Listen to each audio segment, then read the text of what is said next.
Γεια χαρά. Καλώς ήρθατε στο κανάλι Μπουσκοτλού. Είμαι ο Δημήτριος και αυτό είναι ένα vlog για μια κάτι σαν ενημέρωση. Λοιπόν, ξεκινάω με ότι θα προσπαθήσω να κάνω καινούριο intro. Ναι, μεγάλη προσπάθεια. Θα πάρει κανένα 2-3 εβδομάδες, μπορεί και μήνες. Ωραία, δεν είναι πρόβλημα. Εσείς μείνετε τώρα με αυτό το ωραίο το αντριχιαστικό που είπε μια φίλη μου.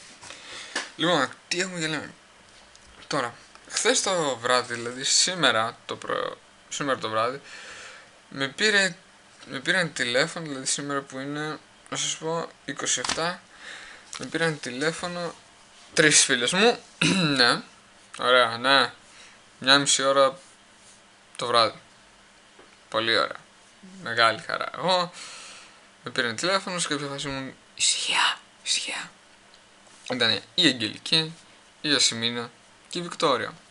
Τώρα αυτά τα κορίτσια είναι σίγουροι που θα πάω εκεί Σάββατο, αλλά δυστυχώς φεύγουν Παρασκευή. Πρόβλημα.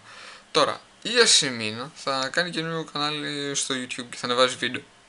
Λογικά όταν το ξεκινήσει θα το βρείτε εδώ κάτω. Είναι εδώ κάτω. Και που είστε να πάτε. Δεν ξέρω καν το κανάλι με τι θα ασχολείται, αλλά πάντε. Καινούρια είναι, βοηθήστε την. Σαν και εμένα που ξεκίνησα από το τίποτα. Λοιπόν, αυτά. Τώρα αυτό θα ανεβεί κατευθείαν σήμερα. Θα το ετοιμάσω κιόλας. Υπομονή για το καινούριο intro. Επίσης, θα να κάνω το τελευταίο. Προσκαλώ την Αγγελική, Βικτόρια και Ασημίνα σε μια συνάντηση για να βγάλουμε ένα βίντεο.